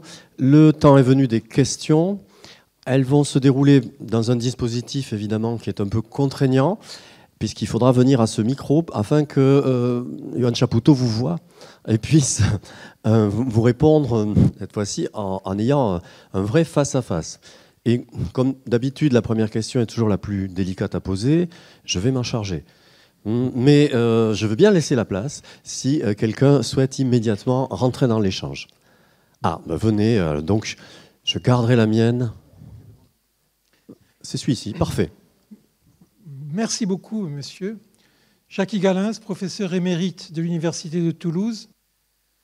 Je suis certainement à vos yeux, je m'excuse presque d'exister puisque je suis professeur de gestion. Ma spécialité, c'est la gestion des ressources humaines. Et enfin, j'ai été directeur de l'École supérieure de commerce de Toulouse. Donc, je suis désolé d'exister. Je voudrais vous dire d'abord combien j'ai apprécié et combien j'ai beaucoup appris à vous entendre. En particulier, je n'avais pas du tout l'image d'un État nazi aussi mal organisé du point de vue de la gestion. Et j'ai été surpris de tout ce que vous nous avez appris. Je vous en remercie, mais je suis aussi surpris que vous portiez un jugement sur, par exemple, la délégation de responsabilité en nous disant que c'est une mauvaise chose. Or, c'est vrai, je vous le confirme, on apprend plutôt dans les écoles de commerce que c'est une bonne chose, que dans les organisations, si on ne délègue pas la responsabilité, on se trouve face à un potentat, à un directeur qui veut décider de tout et qui n'a pas souvent les informations pour le faire. Alors, dans d'autres milieux, vous avez pris la gestion, vous auriez pris l'Église, on appelle ça la subsidiarité, mais la délégation de responsabilité, c'est faire en sorte que c'est celui qui est le plus proche du terrain, qui a toutes les informations, qui prenne les responsabilités. Ce n'est pas du tout fuir la responsabilité. Vous avez utilisé une image, monsieur et chers collègues, excusez-moi de dire que je ne la partage pas, vous avez dit dans les entreprises, lorsqu'il y a des catastrophes et qu'on essaye de regarder qui est responsable, on se rend compte que les actionnaires sont des boîtes postales. Oui, d'accord. Mais là, vous parlez des actionnaires. Lorsqu'on parle de délégation de responsabilité, on ne parle pas du tout des actionnaires. On parle de la délégation de responsabilité dans la chaîne de management, depuis l'exécutant sur un directeur. Et le directeur, monsieur, on sait le retrouver. Le directeur, ce n'est pas une boîte postale, on sait qui c'est. Donc, la critique que vous faites à la délégation de responsabilité, écoutez, je ne la partage pas du tout. Et je pense que c'est véritablement une bonne chose. Voilà. Je vous remercie, monsieur, pour cette intervention. Sur la délégation de responsabilité, oui, quand vous dites qu'on trouve le responsable, bien sûr, on trouve toujours quelqu'un, mais qui est au fond un subordonné dans la véritable chaîne hiérarchique qui remonte à des gens qui, eux, ne seront jamais convoqués pour leurs responsabilités, ni environnementales, ni sociales, ni humaines. On en a des exemples à peu près 8 fois par jour. Et puis, pour ce qui est du modèle délégation de responsabilité, alors là, non, je ne porte pas vraiment de jugement dessus, à vrai dire. Au contraire, j'ai trouvé assez singulier qu'un mode d'organisation de la chaîne de commandement aussi libéral soit imaginé par un général de l'ASS de la même manière qu'il est imaginé au même moment par Peter Drucker aux États-Unis. Hein. D'ailleurs, c'est assez singulier cette concordance des temps. Par contre, ce que je dis, c'est que le fait qu'un général SS au parcours aussi exemplaire dans l'univers nazi que le sien, un général SS qui a réfléchi avec ses camarades, ses collègues, à l'organisation des chaînes hiérarchiques, à l'organisation des structures, au développement des agences, à l'attrition de l'État, au gouvernement colonial de l'Europe entière après la conquête nazie, je trouve singulier donc que ce soit précisément cet homme-là, issu de ce monde-là, riche de ces mots-là, de ces idées-là, de ces conceptions-là, qui ensuite établissent et créent le modèle de management qui est dominant dans l'économie allemande après 1945. Et je maintiens, en tant qu'historien et en tant qu'être humain aussi, que ça nous donne à penser, ça nous donne à réfléchir, non seulement sur le nazisme, comme nous l'avons vu, hein, sur l'organisation nazie, mais également sur nous-mêmes et sur notre monde.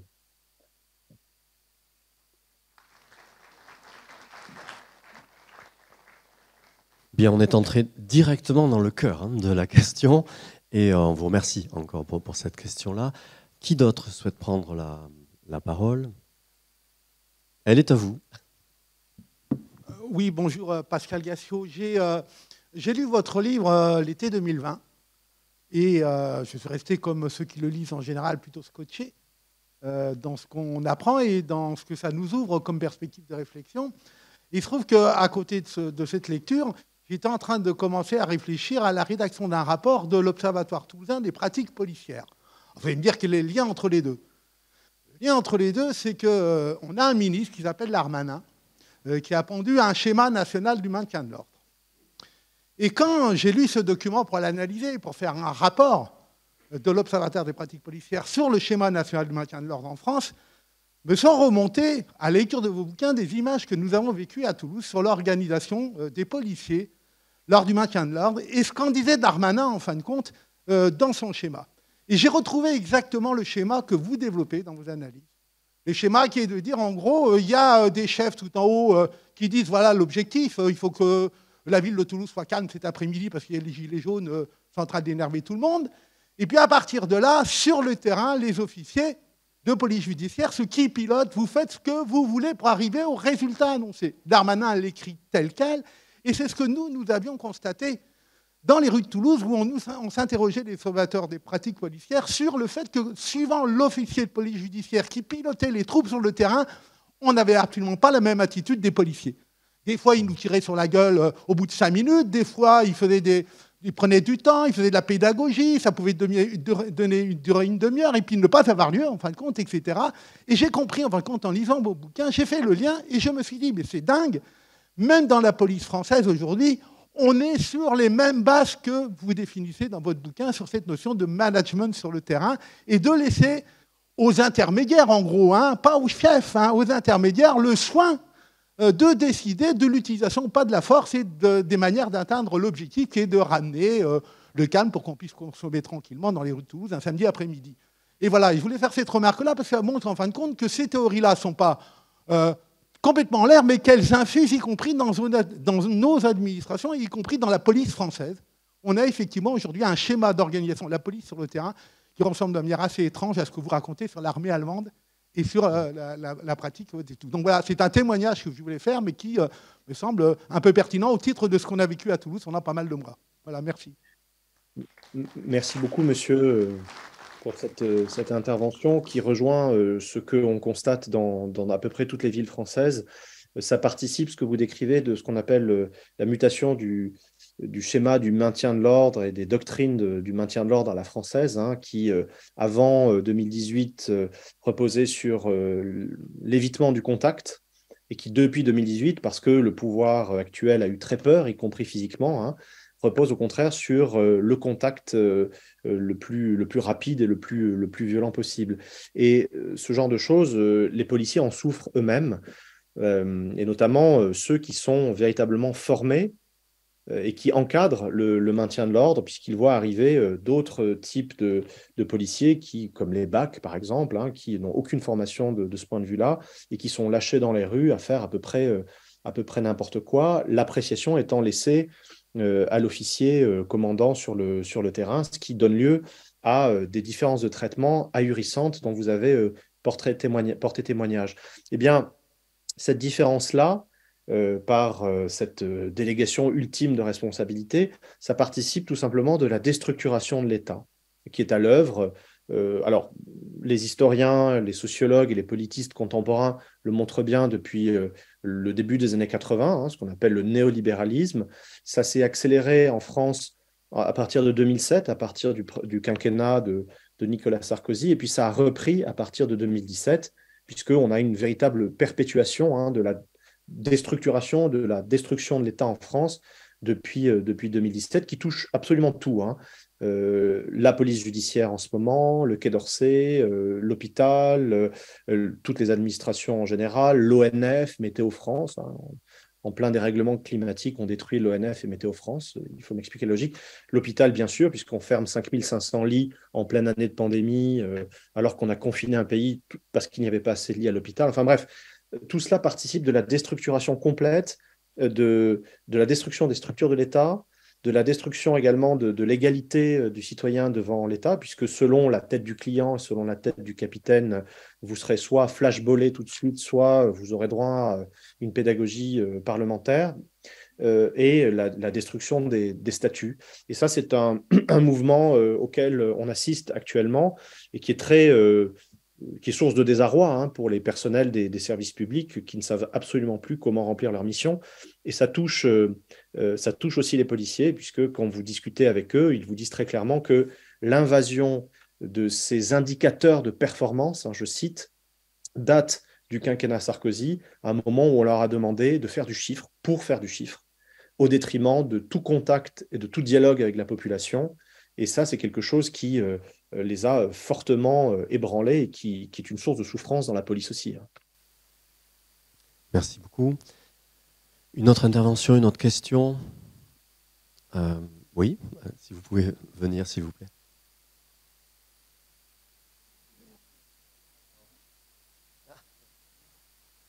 Bon, merci beaucoup. Vraiment, merci pour cet éclairage extraordinaire, parce que j'avais effectivement pas imaginé ce genre de choses à cette époque. Peut-être trois commentaires qui sont un peu liés. Le premier qui est de l'ordre de la sémantique.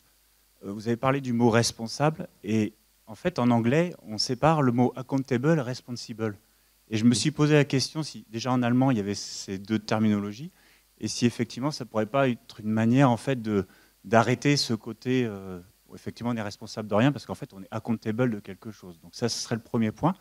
Donc le deuxième point, c'est un peu toujours sur une question de terminologie. On utilise beaucoup aujourd'hui dans les cadres de management la distinction entre leader et manager.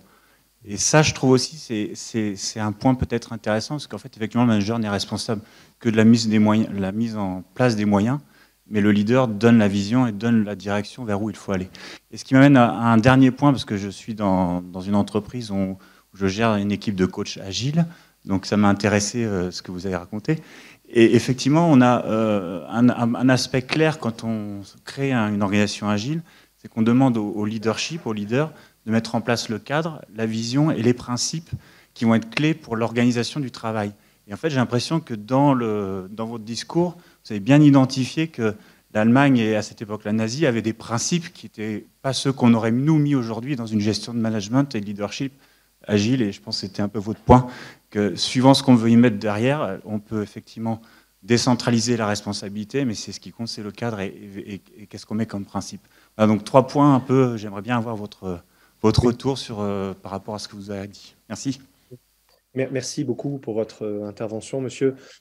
Sur la distinction leader-manager, elle n'est pas présente, enfin, elle n'est pas structurante chez Reinhard Heune.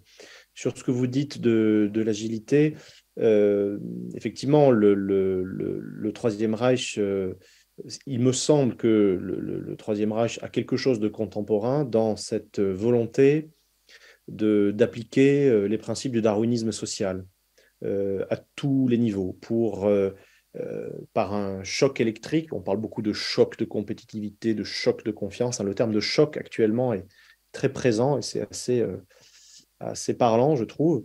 Donc, en mettant en concurrence les instances, les agences sur le terrain, on les met dans une situation de darwinisme social, hein, cette doctrine qui veut que le monde humain est semblable au monde animal tel qu'il est décrit par Darwin, c'est-à-dire qu'il y a une compétition pour la vie, il y a une survie du meilleur, etc., pour atteindre la plus grande performance. Donc, on a, si vous voulez, entre le moment nazi d'organisation du travail, d'organisation de la production et notre monde à nous, plus que des passerelles, on a des communautés d'idéaux, hélas, de valeurs, hélas, et de mots, hein, performance, mise en concurrence, mise sous tension, productivité, impératif de la productivité, agilité, hein, puisque le mot existe déjà sous le Troisième Reich.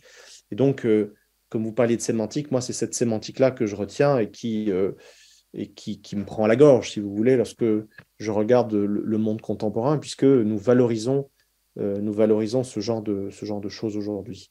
Et sur ce que vous dites à propos de la sémantique de responsabilité, alors là, donc ce n'est pas de l'anglais, c'est de l'allemand. Il n'y a pas cette distinction en allemand. Le terme qui est employé par Reinhard Heun, c'est tout simplement le terme courant, hein, de responsabilité qui est Verantwortung, hein, qui veut dire donc la capacité à répondre. Et qui, dès lors, n'est plus vraiment une capacité à répondre, sauf pour les subordonnés qui auront été chargés de l'exécution de la mission et qui auront, eux, à répondre de l'échec de cette mission. Donc les lampistes, si vous voulez. La qualité même de cette audience fait que nous avons déjà la question suivante, puisque tout à l'heure vous vouliez la poser. Et maintenant, votre tour est venu.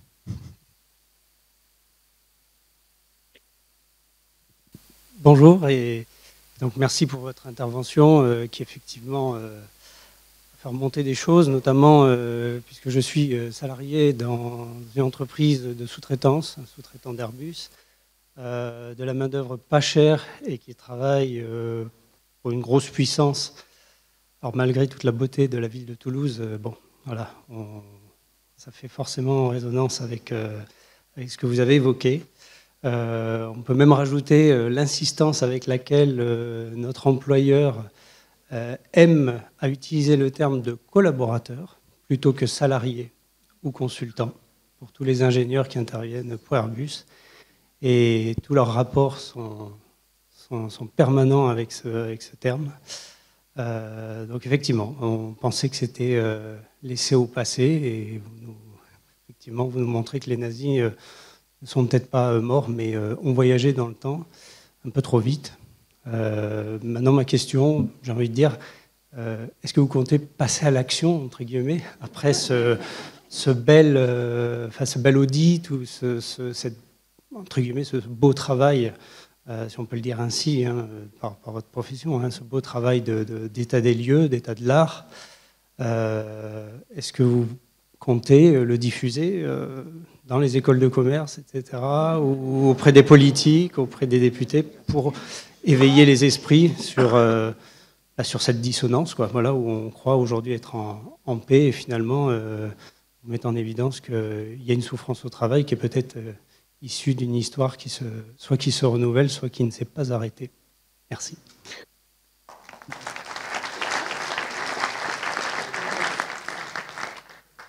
Merci infiniment, monsieur, pour cette question et puis pour ce témoignage qui rejoint tous les témoignages que j'ai pu recevoir depuis la parution de ce livre. Ce livre est paru il y a un peu plus de 2 ans. J'ai reçu beaucoup de courriers, de témoignages issus du privé, du public, sur les injonctions contradictoires, sur les impératifs de performance, sur l'inhumanité, sur la novlangue managériale, qui est une espèce de...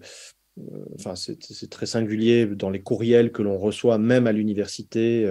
On a l'impression qu'on a créé des postes pour des gens qui ne savaient pas quoi faire et qui ne savaient pas faire grand-chose et qui nous abreuvent de leur logorée auquel on serait bien incapable de donner un quelconque sens, à vrai dire. C'est toute une exégèse à faire. Et donc, bon, généralement, ces courriels partent directement dans la corbeille parce qu'on a du vrai travail par ailleurs.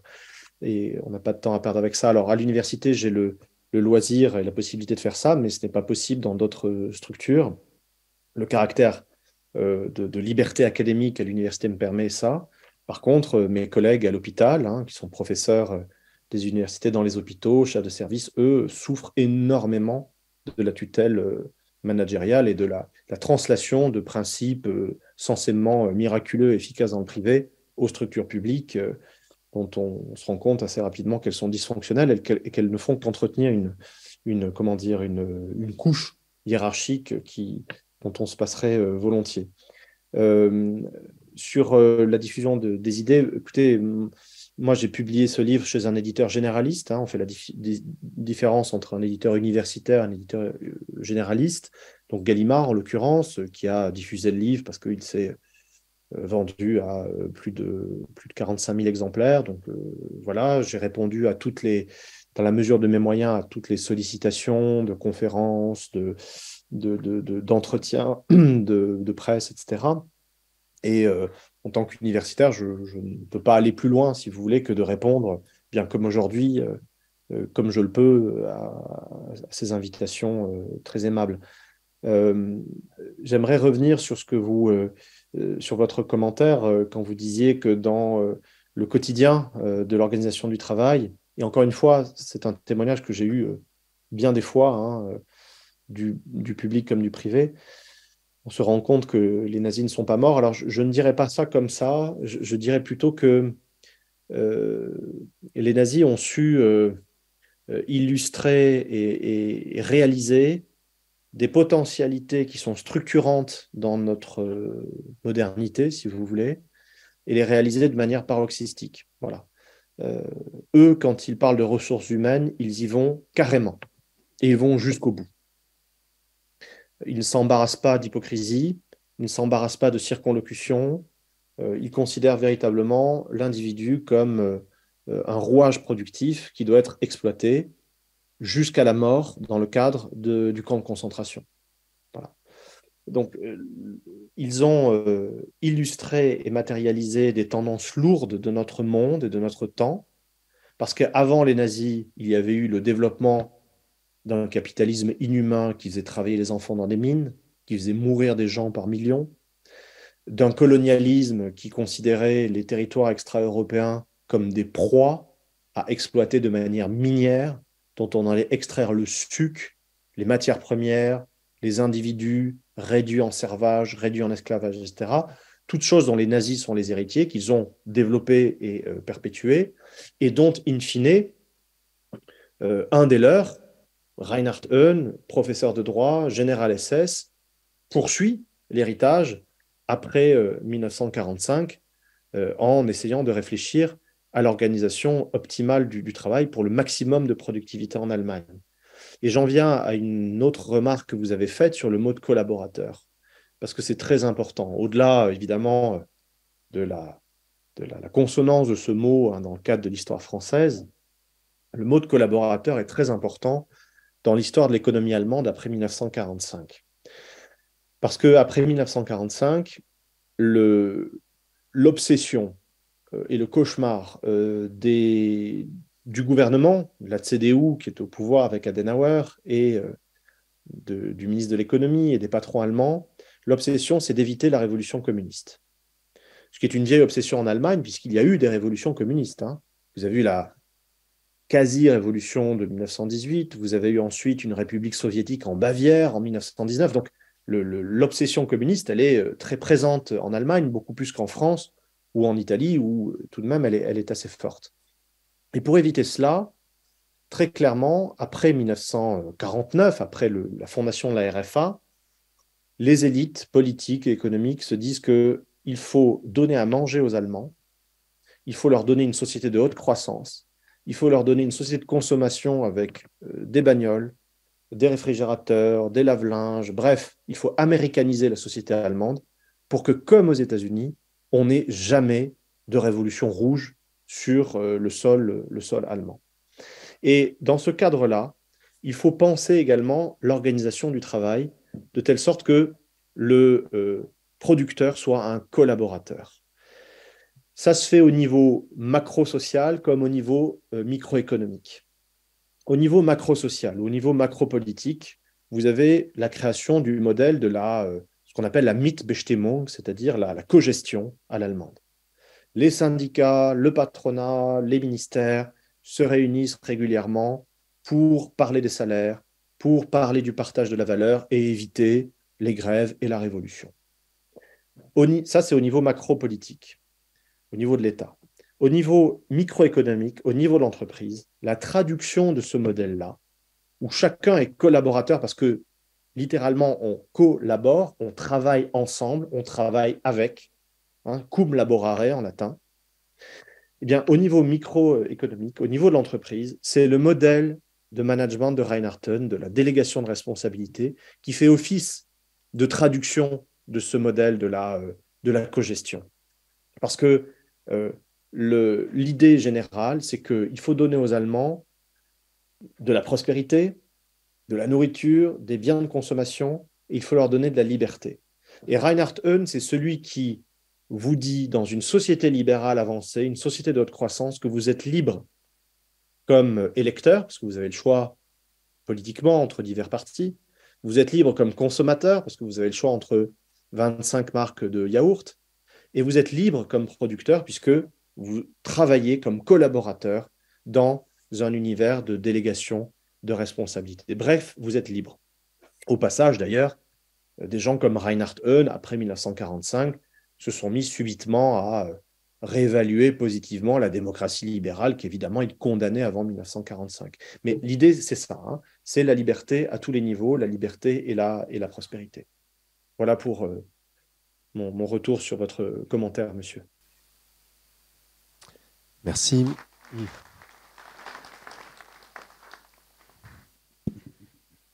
J'ai été médecin hospitalier pendant plus de 35 ans. Et ce que vous dites m'interpelle d'abord parce que j'ai quitté l'hôpital puisque la multiplication des cadres administratifs est un véritable cancer qui métastase et qui fait qu'il y a souvent plus d'administratifs et de cadres que de soignants. Ça, c'est un premier état des lieux. Deuxièmement, quand vous parlez de l'Allemagne, moi, ça me fait penser au Japon parce que dans l'hôpital où j'étais, on nous a imposé la méthode Toyota comme référence, qui est exactement la même chose que ce que vous venez de dire, sauf que on ne délègue pas à des cadres, le directeur ne délègue pas des cadres, il délègue carrément à chacun des employés, puisque c'est chacun des employés qui est responsable de son succès ou de sa réussite, quels que soient les moyens que l'hôpital lui donne, ce qui est vraiment d'une perversion absolue. Et ça m'interpelle aussi parce que, en fait, c'est évidemment un moyen de réduire les personnels de l'hôpital en les rendant coupables des dysfonctionnements. Mais ça m'interpelle aussi parce que le Japon était exactement dans le même état que l'Allemagne en 1945. C'est-à-dire que le Japon a fait une croissance économique comme celle qu'a faite l'Allemagne sur le même fond d'extrême droite. Voilà. Donc, merci beaucoup. Vous nous ouvrez les yeux. Et voilà, merci infiniment. Merci. Merci à vous, surtout, docteur, pour ce témoignage et cette intervention, parce que je suis la situation de l'hôpital d'assez près par mes amis, par mes collègues. Je suis notamment très lié avec le professeur Stéphane Velu, qui est directeur de l'Institut de neurochirurgie du CHU de Tours et qui a publié un texte intitulé « L'hôpital, une nouvelle industrie ». Et dans ce texte, Stéphane Velu, qui n'est pas un bolchevique échevelé, c'est un homme très tempéré, issu des pays de la Loire, et qui issu de la bonne bourgeoisie, si vous voulez, quelqu'un de très gentil et très poli, mais qui avait aucun engagement politique, et qui un jour a littéralement eu un choc en entendant venir de jeunes consultants, donc ces cabinets de conseil dont on raffole à coût de centaines de millions d'euros au sommet de l'État depuis quelques années. Donc il a vu venir ces gens-là qui avaient à peu près, peut-être parfois la moitié de son âge, lui dire avec beaucoup de condescendance, écoutez, cher professeur, il faudrait quand même que vous appreniez à transformer votre hôpital de stock en hôpital de flux. Transformer votre hôpital de stock en hôpital de flux. Voilà. Et là, il a craqué. Alors, sa manière de craquer, ça a été de continuer son activité et d'écrire sur ce que vous appelez vous-même le cancer du management à l'hôpital. Et des témoignages comme cela, il y en a des des milliers. Je parlais récemment avec une chef de clinique en chirurgie dentaire à l'hôpital La Salpêtrière, qui fait partie du périmètre de la Sorbonne, hein, ça fait partie de notre université, qui a quitté l'hôpital parce qu'elle m'a dit, écoute, ce que l'on me demande de faire, l'injonction que je reçois de mes tutelles, c'est-à-dire de la direction administrative de l'hôpital, qui eux-mêmes s'intitulent managers, hein, c'est de maltraiter mes patients au double sens du terme, de maltraiter en un seul mot et de mal les traiter. Et ça, tu vois, je ne sais pas faire, je ne peux pas faire. J'ai prêté le serment d'Hippocrate, ça, je ne peux pas faire. Donc, je quitte cette structure pour au moins ne pas faire le mal. Voilà. C'est-à-dire que chaque jour où nous parlons, hein, des lits se ferment dans nos hôpitaux, hein, des urgences se ferment, des maternités se ferment, et les hôpitaux parviennent à continuer à travailler d'une manière qui me reste absolument incompréhensible, sinon que on considère que les institutions, les services publics doivent fonctionner sur la vertu sacrificielle des agents. Sur la vertu sacrificielle des agents. On les prive de tout, on les prive de moyens, on baisse leur dotation, on leur dit de se débrouiller, et quand ils ne se débrouillent pas, eh bien, la faute et la responsabilité leur revient à eux de la manière la plus injuste qui soit. Et alors, en tant qu'historien du contemporain, j'observe cette tendance assez froidement, mais en tant que citoyen et qu'être humain, ça me révolte à un point inimaginable. Et que, madame, vous ayez été conduite à quitter l'hôpital alors que vous faisiez bien votre métier, ça fait partie des choses dont je ne comprends pas que ça ne conduise pas à une révolte plus massive au moment où chaque jour, on nous apprend que tant de millions d'euros ont été attribués à tel cabinet de conseil pour produire quoi? Ce que produit un cabinet de conseil, c'est simple, hein, c'est des slides avec des fautes d'orthographe. Voilà. Hein, c'est des documents PowerPoint qui recyclent une espèce de logorée présente un petit peu partout et qui fait office de catéchisme obligatoire. Voilà. Moi, personnellement, ça me révolte. Professeur Stéphane Velu, dont je vous parlais, me disait que le seul moment où il a été, en tant que chef de service, en situation de reprendre possession de l'hôpital et de se sentir à nouveau chez lui à l'hôpital, c'est pendant la pandémie. Parce que les managers, en l'occurrence, puisqu'ils s'intitulent eux-mêmes comme cela, se sont cachés, tout simplement. On ne les voyait plus, me disait-il. On ne les voyait plus. Parce qu'ils savaient très bien que la situation dans laquelle on se trouvait était leur faute. On nous avait par ailleurs ouvert des crédits illimités. Donc, il m'a dit, moi, j'en ai profité pour faire racheter des stéthoscopes parce qu'on n'en avait plus. On a eu des crédits illimités. C'était à nouveau nous, les médecins, qui étions en maîtrise de l'outil hospitalier, parce qu'eux se cachaient, parce qu'ils étaient quand même conscients d'avoir conduit à cette catastrophe-là. Mais ça n'a pas empêché qu'en pleine année de pandémie, sur les 17 500 lits fermés entre 2017 et 2022, 5 500 ont été fermés pendant l'année 2020. Voilà.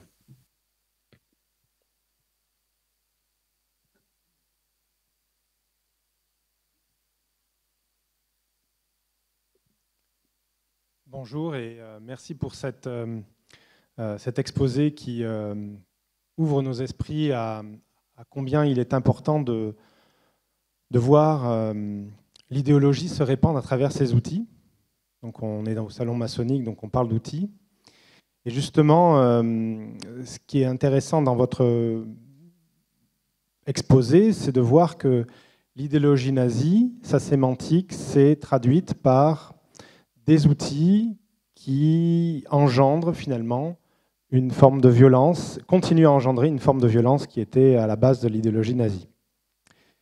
Et donc la question qui se pose aujourd'hui, c'est éventuellement de se dire, est-ce que ces outils sont en eux-mêmes les vecteurs de l'idéologie, ou est-ce que ces outils ont matière à perdurer dans la société parce que demain on est face à la nécessité de maîtriser les ressources sur une planète finie, et que donc il y aurait quand même, c'est une question, est-ce qu'il y aurait quand même dans ces outils des vertus à conserver, ou est-ce que véritablement seule l'idéologie... est-ce qu'une idéologie progressiste serait capable d'utiliser ces outils autrement et donc sans les jeter? Merci. Merci, monsieur, pour votre question à laquelle je suis bien incapable de répondre. Un historien travaille toujours d'un temps et d'un lieu particulier, hein, d'une situation sociale particulière.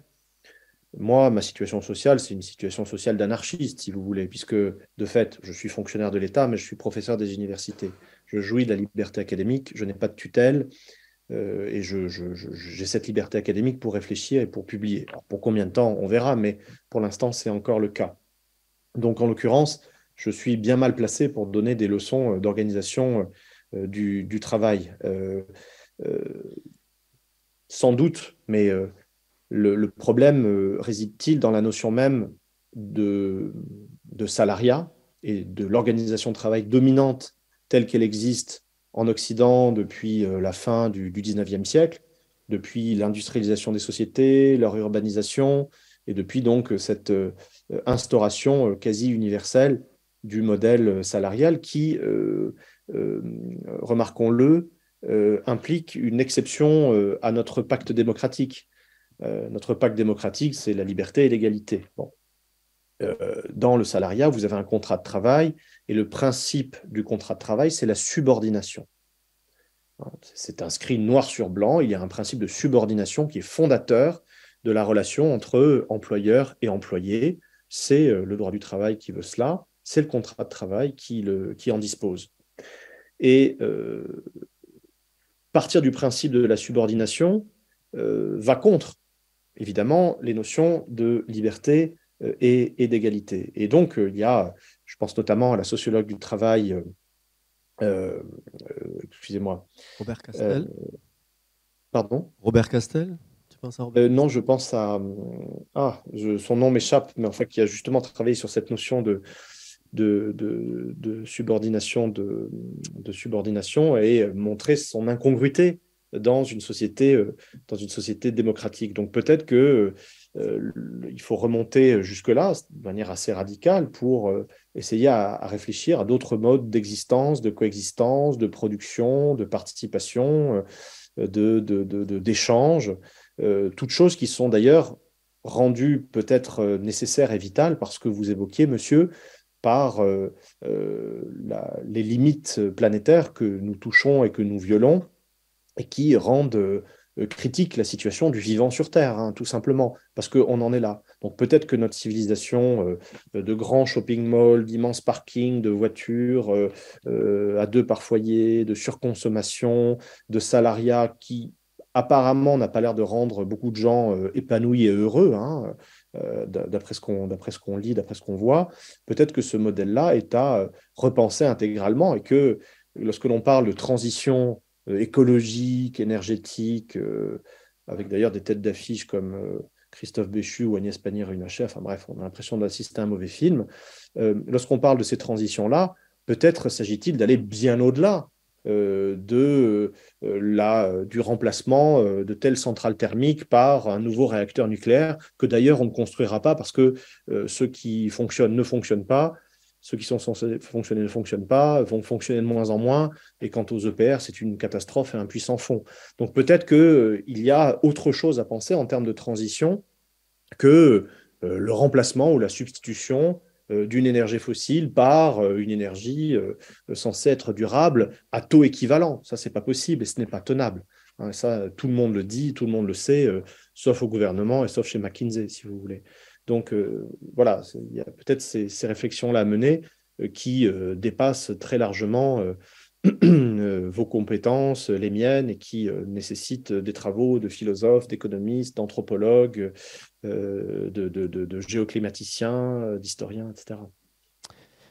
Merci beaucoup. Alors il revient à mon rôle de rajouter tout ce qui a pu être dit sur le management, la frustration, puisque nous devons nous arrêter dans pas longtemps. J'ai déjà 2 personnes à qui j'ai dit qu'elles prendraient bien entendu la parole, et je vais être obligé de m'arrêter là.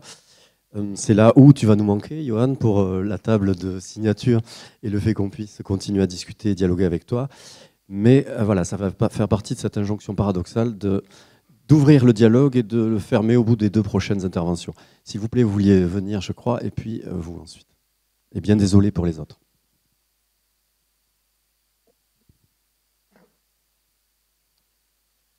Bonjour, Monsieur Chapoutot. Vraisemblablement, par rapport à cette gouvernance économique qui s'impose dans le processus de production, on s'aperçoit qu'on peut le transcrire d'un point de vue politique. Or, en vous écoutant, j'ai l'impression que la gouvernance européenne repose sur ce principe de subsidiarité. Il y a un échelon supérieur qui décide et qui délègue aux échelons inférieurs la possibilité de réduire toujours plus l'État républicain, de casser du service public, de s'attaquer au statut de la fonction publique. Voilà. Et je voudrais savoir, par rapport à votre travail d'historien, vous qui avez travaillé sur ces juristes nazis, un nom qui m'est venu durant votre exposé, c'est le nom de Walter Hallstein, qui a été le premier président de la Commission européenne. Ce fut un éminent juriste SS dont Hitler et Mussolini lui avaient demandé de théoriser une grande Europe pacifiée. Avez-vous de l'information sur ce personnage-là? Merci. Alors, merci monsieur pour vos questions et vos remarques. Walter Hallstein, il fait partie très typiquement de ces hiérarques nazis qui ont su avoir une deuxième vie après 1945, en tempérant évidemment leur langage, leur discours, leurs idées, et en modifiant leur expression, tout simplement parce qu'on avait besoin de cadres. On avait besoin de cadres dans le cadre de cette guerre froide qui opposait l'Est à l'Ouest et qui demandait que l'on arme les structures des États et puis des organisations internationales contre l'Est. Voilà, je n'en sais pas plus sur Hallstein, qui n'était pas un juriste aussi proéminent, si vous voulez, avant 1945. C'était quelqu'un d'assez moyen et qui ensuite a eu la carrière que vous décriviez. Sur l'Europe, effectivement, il y a un principe de subsidiarité, alors qui est hérité de plus long terme. Il est hérité du Saint-Empire romain germanique, en l'occurrence, cette idée selon laquelle l'échelon central ou l'échelon ultime ne peut pas tout contrôler, surtout au XVe ou au XVIe siècle, et où il faut bien laisser de la marge d'appréciation aux différents territoires. Donc c'est un principe qui a été repris, qui est un vieux principe allemand, et qui a été repris dans le cadre de la construction européenne, et en soi qui peut être positif.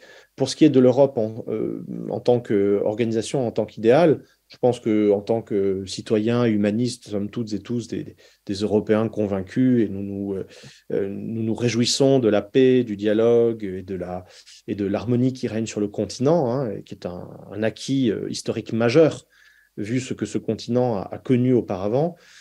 Ça n'empêche pas d'être un citoyen critique à l'égard de ce que la Commission européenne propose et impose aux différents États, en l'occurrence la libéralisation et la privatisation comme principe et comme dogme semble parfaitement absurde.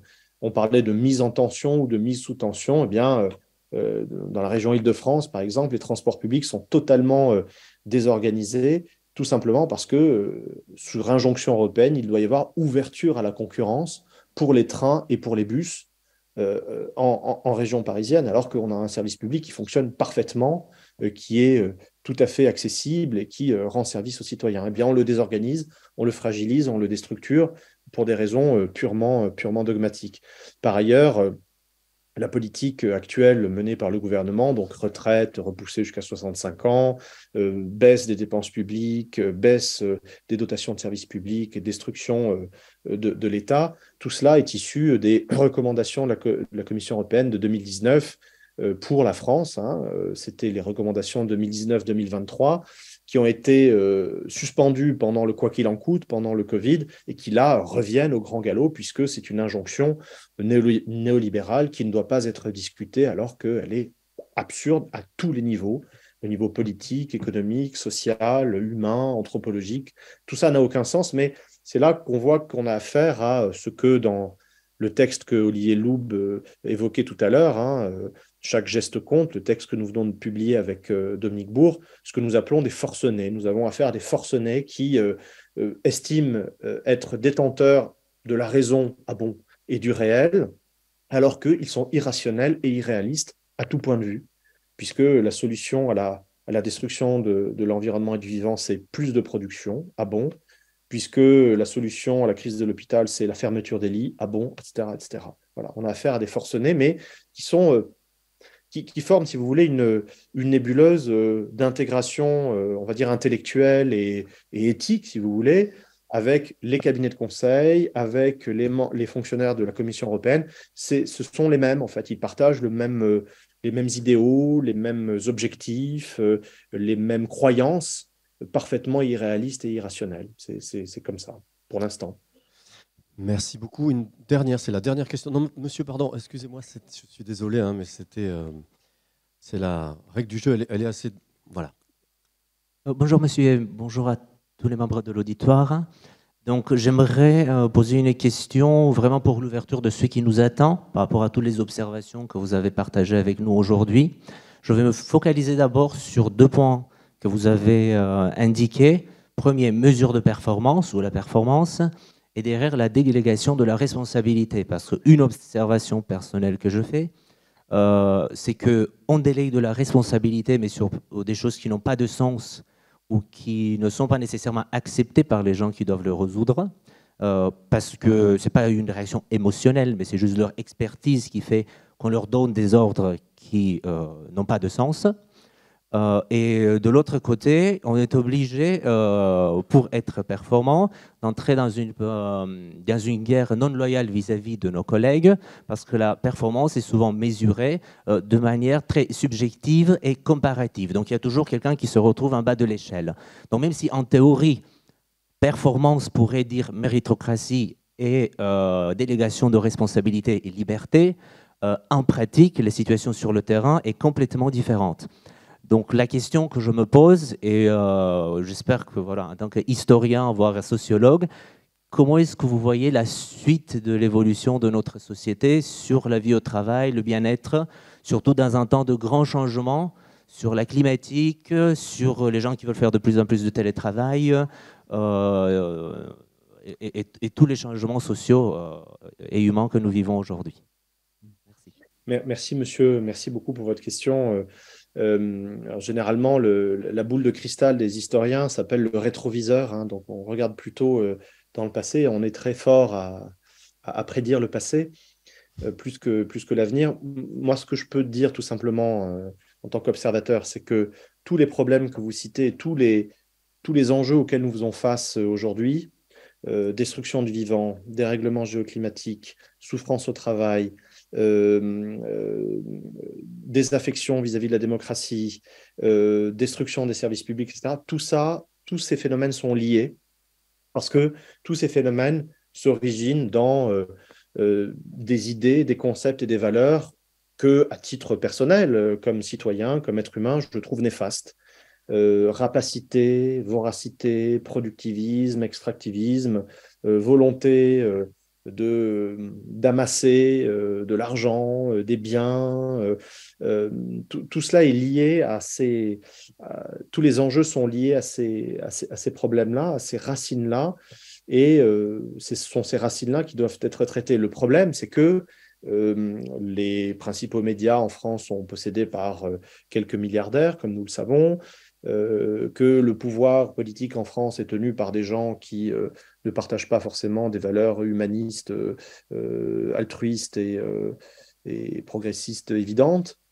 Bref, on est dans une situation de blocage historique absolument unique, hein. Moi, on discutait hier avec Olivier Loub, on a du mal à identifier, si vous voulez, une période comparable où, avec ce que l'on sait, on ne fait autant rien, parce que le système est figé, si vous voulez, hein, politiquement, médiatiquement, économiquement.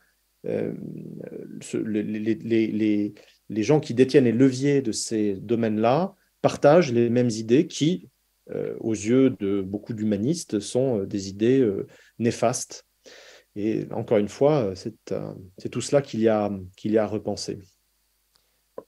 Eh bien, le temps est venu de te remercier. Chaleureusement.